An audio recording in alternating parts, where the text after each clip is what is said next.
नमस्कार दोस्तों, स्वागत है पुनः एक बार फिर आपका मेरे चैनल पे गोल्ड कॉइन सत्तू भाई। गोल्ड कॉइन सत्तू भाई मेरे चैनल का नाम है दोस्तों। जैसा आपको पता है, आपका इतना प्यार मिला कालिदास की कहानी के ऊपर, कालिदास और विद्योत्मा के ऊपर जो कहानी मैंने बनाई थी, और जैसा मैंने आपको वादा किया था दोस्तों कि मैं दूसरा पार्ट लेके आऊँगा, तो मैं आज विद्योत्मा और कालिदास का दूसरा पार्ट आपको बताने जा रहा हूँ। दोस्तों, मेरे पिछले कहानी में कालिदास और विद्योत्मा की कहानी में आपने सुना था कि कालिदास कैसे गलत तरीके से विद्योत्मा से शादी कर लेते हैं उन पंडितों की बातों में आके, और पहली ही रात में विद्योत्मा उनको घर से निकाल देती है कि पहले पंडित बनो, अच्छे पंडित विद्वान बन के आना मेरे पास, अन्यथा नहीं आना। ऐसा कहकर उसको बाहर निकाल देती है। अपमानित होकर कालिदास सीधा काली माँ के मंदिर में जाते, जो अक्सर वहाँ पे पूजा करते रहते थे, और वहीं पे काली के मंदिर के आसपास ही बड़े हुए थे। उनको काली भगत भी कहा जाता था। वो माँ काली के सामने गिड़गिड़ा के रोते हैं और उनकी कड़ी तपस्या करते हैं। ध्यान लगा कर काली के सामने बैठ जाते हैं, खाना पीना छोड़ के और अन्न पानी सब छोड़ देते हैं और ध्यान लगा के काली के सामने बैठ जाते हैं। जब काली माँ इतने में भी प्रसन्न नहीं होती, तो कालिदास जी एक दिन तलवार उठा के माँ काली के अपना सर चढ़ाने के लिए तलवार हाथ में उठाते ही तो माँ काली प्रकट हो जाती है और कालिदास की तलवार को रोक लेती है और उनको, कालिदास को मनचाहा वरदान देती है कि आप महान विद्वान बनोगे, और माँ काली अंतर्ध्यान हो जाती है। उसके बाद दोस्तों कालिदास वहाँ से निकल जाते हैं और सीधा विद्योत्मा के पास जाते हैं। दोस्तों, विद्योत्मा देख के प्रसन्न हो जाती है और बताती है उनके सामने कि मैं देखो विद्वान बन के आ गया, पढ़ लिख के मैं आ गया। जब विद्योत्मा खुश हो जाती है और कहती है कि आखिर आप मेरे पति हो, तो मैं क्यों नहीं आपका ख्याल रखूँगी, क्योंकि तो कालिदास ने ऐसा कहा था कि हे विद्योत्मा, ये तुम्हारे कारण ही आज मैं विद्वान बना हूँ। तो उसी के उत्तर में विद्योत्मा ने कहा कि मेरा फ़र्ज़ बनता है कि मैं अपने पति की मदद करूँ, और वही फ़र्ज़ मैंने निभाया है। जब पत्नी शब्द कालिदास ने सुना, तो कालिदास ने बोला कि आप मेरे पत्नी नहीं है, आप हमारा पति पत्नी का रिश्ता बिल्कुल नहीं है, आप हमारी गुरु और मैं आपका शिष्य हूँ। इस पर विद्योत्मा गुस्से से लाल हो जाती है और कालिदास को श्राप देती है कि तुमने एक नारी का दिल दुखाया है, तुम्हारी मृत्यु का कारण भी, तुम्हारी मौत भी एक नारी से ही होगी। इतना में वहाँ से कालिदास ये सुनकर निकल जाते हैं। दोस्तों, कालिदास वहाँ से निकलने के बाद कुछ दिनों तक, कुछ महीनों तक जंगलों में इधर उधर भटकते हैं। वो भटकते एक दिन धारा नगर के राजा भोज के यहाँ जाते हैं। राजा भोज के सभा में कालिदास जाते हैं। राजा भोज को काव्य ज्ञान का बड़ा ही ज्ञान था और वो विद्वानों की बहुत ही आदर करते थे। जब कालिदास उनके सामने पहुँचे तो राजा भोज ने उन्हें एक कविता सुनाने के लिए कहा।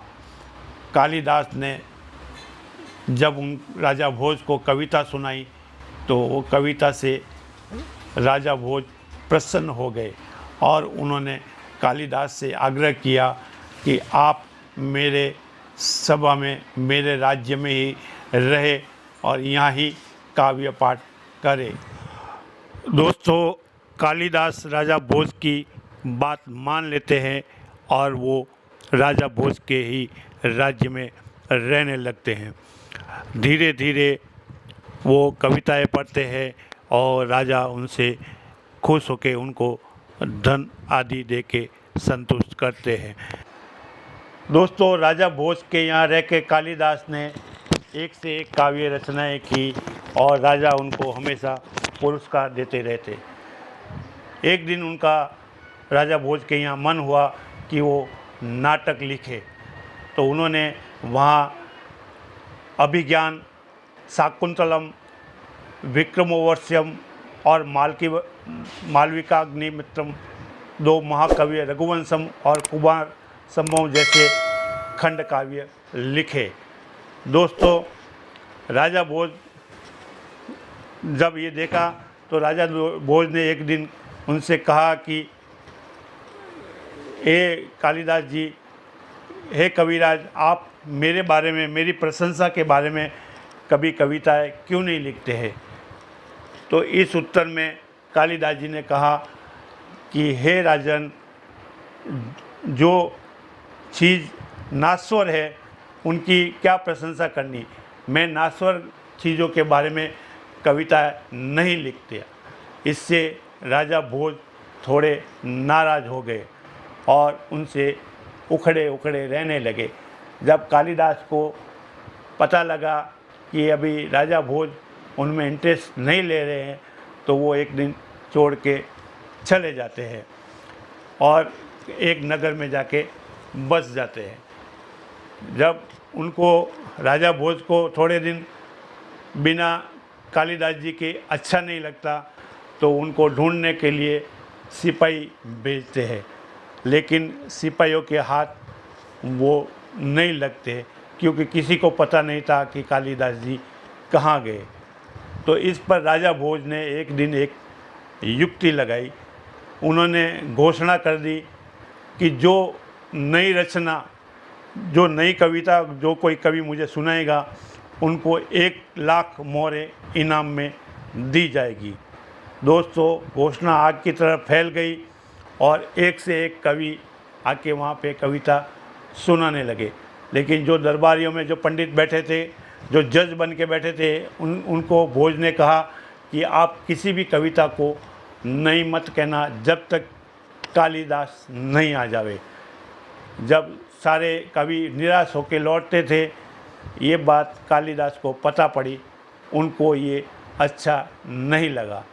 तो उन्होंने एक राह चलते आदमी को बुलाया अंदर कमरे में और उनको एक कविता लिख के दी कि आप राजा भोज को जाकर ये सुना दो, आपको 1,00,000 मोहरें इनाम में मिलेगी। इस पर उस व्यक्ति ने कहा कि हे कविवर, मैं कविता लिखना नहीं जानता और नहीं मुझे इसका कोई ज्ञान है। इस पर कहा कि आप सिर्फ इतना ही काम करना कि उनको बोलना कि ये कविता मैंने लिखी है और ये कविता आप उनके सामने पढ़ लेना, बाकी आपके साथ कुछ नहीं, आपको इनाम ज़रूर मिलेगा। वो व्यक्ति मान जाता है और राजा भोज के सामने पेश होता है। दोस्तों, वो कविता पढ़ता है और उस कविता में ये था कि हे राजन, ये कविता इस प्रकार थी कि हे राजन, मेरे पिता ने आपके पिता को 100 करोड़ मोहरें उधार दी थी, जो आज दिन तक आपके पिताजी ने भी नहीं चुकाई और आपने भी नहीं चुकाई।